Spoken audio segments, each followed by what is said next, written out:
नमस्कार, आदाब, सत श्री अकाल। तो स्वागत है आपका अपने YouTube channel English with Sanju sir में।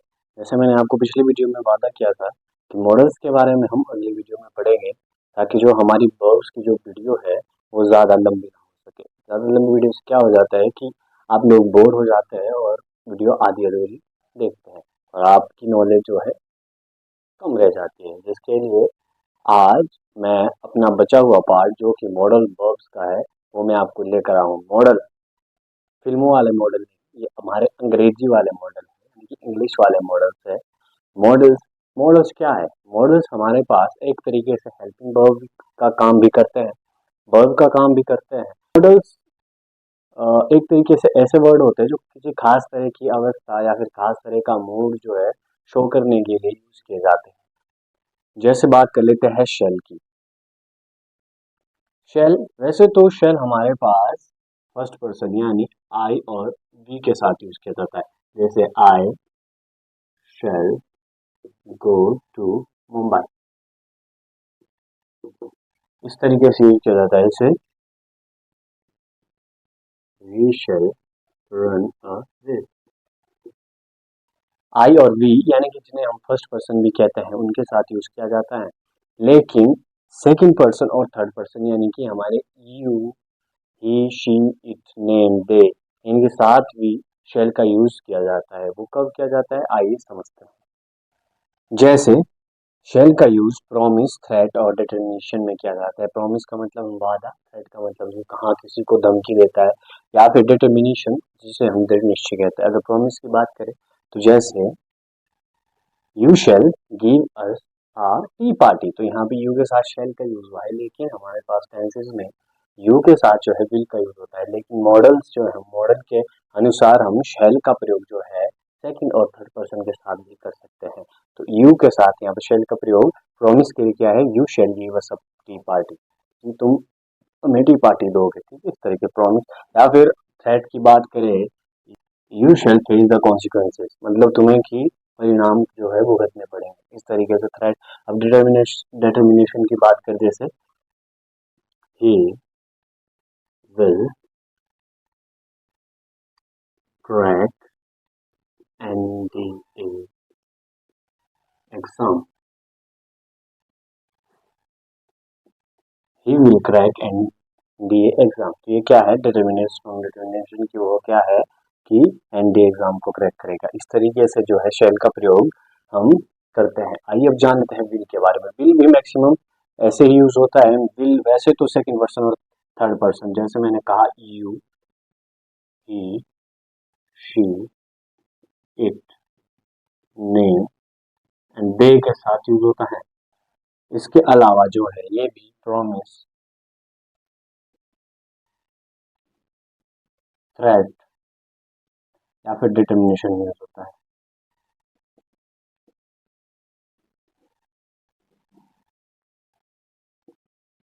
डिटर्मिनेशन में यूज होता है। यही एग्जांपल ले लेते हैं हम उसको। प्रॉमिस जैसे I shall give you a tea party, या फिर इसका रीजन मैंने कहा कि I I will sorry I will give you a tea party, मैंने प्रॉमिस किया।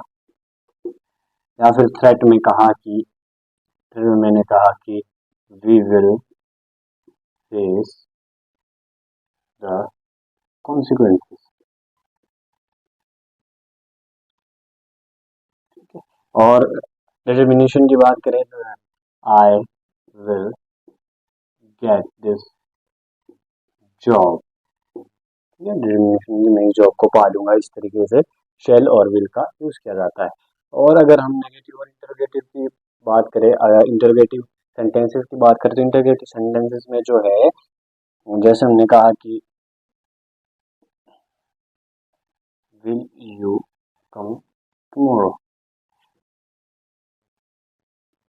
और द शेल का यूज जो है फर्स्ट पर्सन के साथ होगा, जैसे शेल आई गेट जो, इस तरीके से किया जाता है। तो आइए अब समझ लेते हैं दूसरे मॉडल्स के बारे में।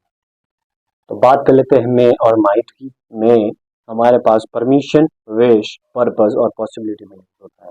मे जैसे परमिशन में, जैसे हम बात करते हैं मे आई कम सर, इस तरीके से।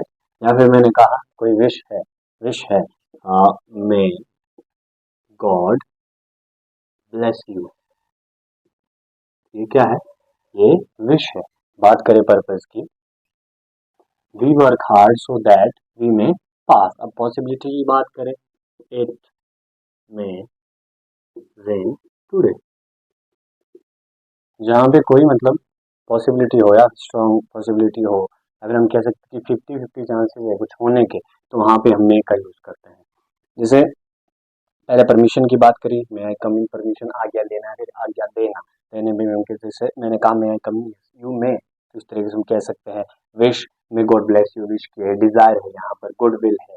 या फिर purpose, we work hard so that we may pass, तो पर्पज है कि हमको वर्क हार्ड करना पड़ेगा तो हम पास हो जाएंगे।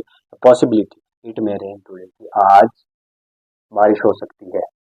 तो इस तरीके से हम मे का यूज कर सकते हैं। तो अब जान लेते हैं माइट के बारे में कि माइट किस तरीके से यूज किया जाता है।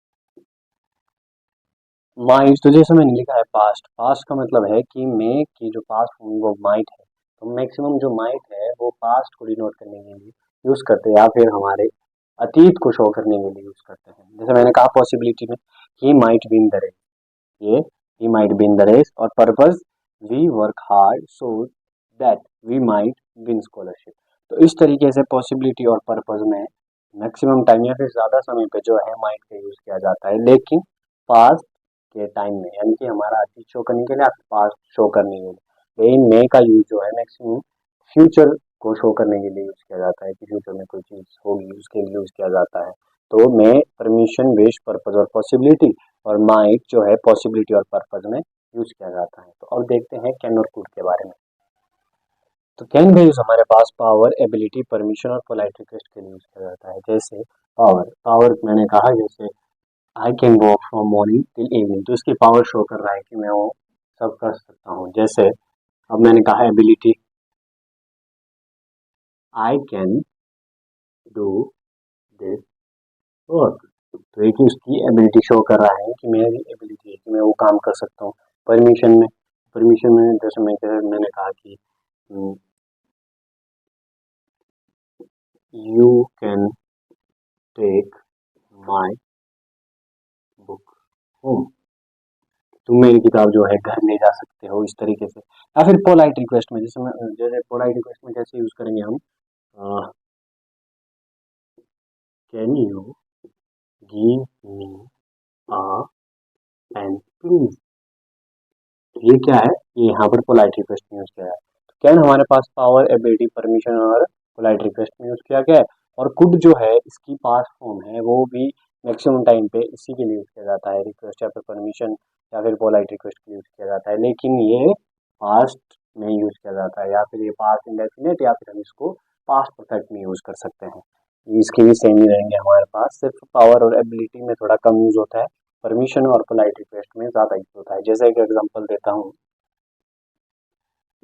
Could you land me your book, तो ये क्या है, ये यहाँ पर परमिशन मांगी है कि क्या तुम मुझे अपनी बुक क्या है दोगे। या फिर हम रिक्वेस्ट की बात करें तो रिक्वेस्ट भी हम कह सकते हैं इसको, अगर हम इसके पीछे प्लीज लगा दे तो ये एक तरीके से पोलाइट रिक्वेस्ट या फिर रिक्वेस्ट हो जाएगी। अगर इसी सेंटेंस की बात करें तो ये सेंटेंस हमारे पास परमिशन मांगी है यहाँ पर कि क्या तुम मुझे अपनी बुक उधार दोगे, इस तरीके से कोड यहाँ पर इस तरीके से यूज किया जाता है। तो आइए बात कर लेते हैं शुड और वुड के बारे में।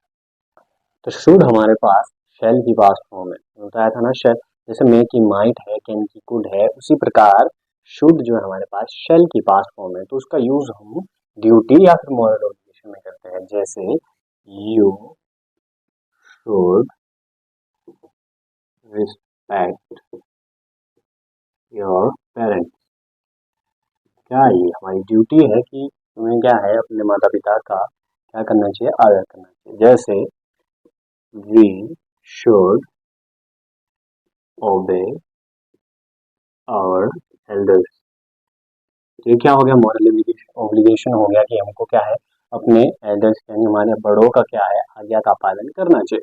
तो इस तरीके से शुड जो है मैक्सिमम हमारे पास ड्यूटी और मॉरल ऑब्लिगेशन में ज़्यादातर यूज किया जाता है।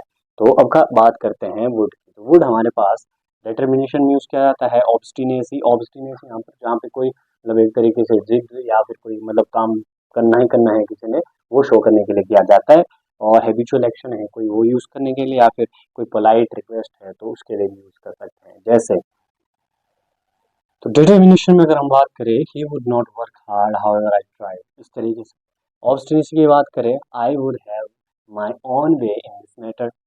Habitual action, Ram would daily take bath. और पोलाइट रिक्वेस्ट में, would you kindly give me the book. तो इस तरीके से जो है शुड और वुड का यूज किया जा सकता है। वुड भी हमारे पास किसकी, विल की पास्ट फॉर्म है, विल की पास्ट फॉर्म है, जिस तरीके से शुड जो है शैल की पास्ट फॉर्म।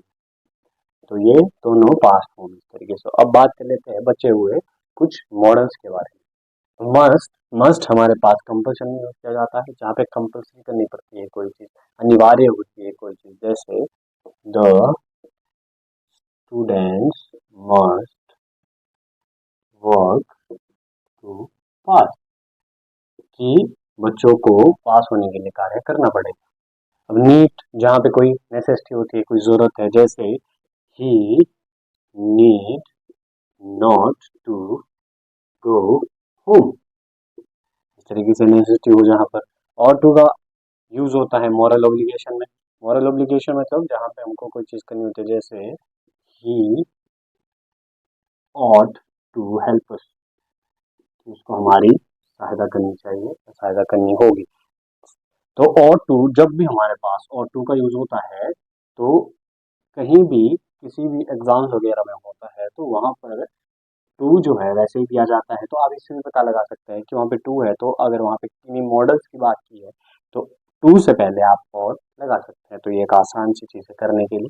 और बात कर लेते हैं डेयर की। तो डेयर हमारे पास क्रेज और वेंचर, वेंचर मतलब जहाँ पे हम कोई साहसी कार्य करते हैं, इस तरीके से। जैसे हाउ डेयर